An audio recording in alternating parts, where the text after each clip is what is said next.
This is a follow-up video to Tom's replacing your heater cartridge or thermistor on the Ender 3 hot end. If you do either one or both, you're going to want to do a PID tuning so that it can ramp up to the set temperature and not go above or below. It will stay there and not fluctuate. So let's get started. Okay, the first thing you need is to go to prompterface.com and download the console window that we're going to use to send commands to the printer. So we go to downloads. Link will be down in the doobly-doo, down below. Latest release. Scroll down to the bottom, and I want it for Windows. Download the zip. And extract all this.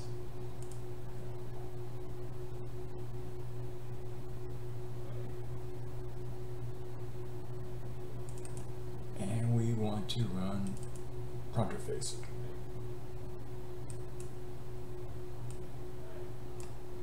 So let's get the printer hooked up by the USB port and we'll connect to it.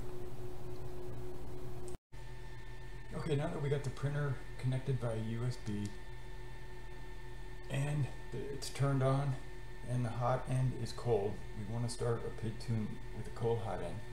We'll go ahead and connect to the printer.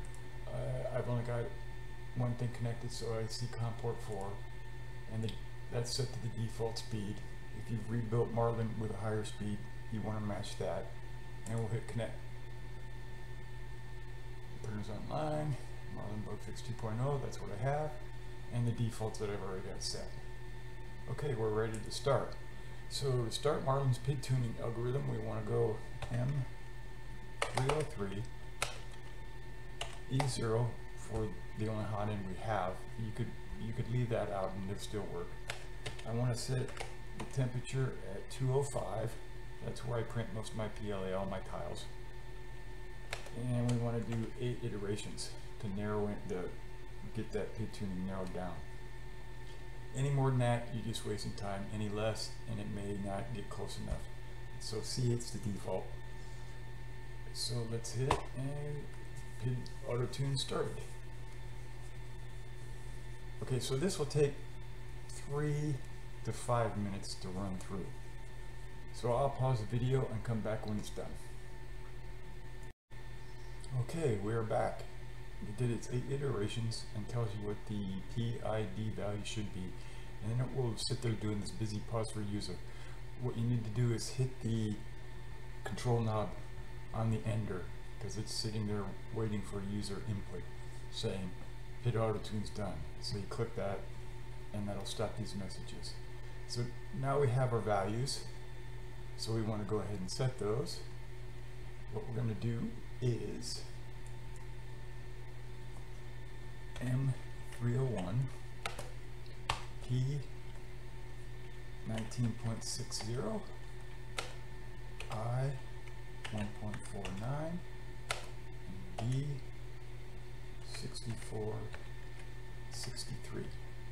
Double check those. 1960, 149, 6463. Alright, and then we want to save that to the EEPROM, so that's M500. And we'll double verify it.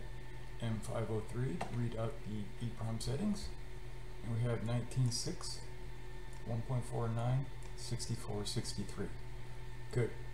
Our PID's tuned.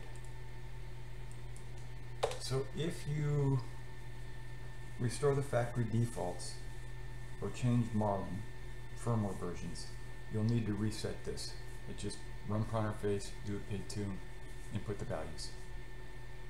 And you'll want to do it anytime you change the heater cartridge, the thermistor, or even the heat block. That's going to change how that temperature acts. Hope this helps, and we'll see you the next time.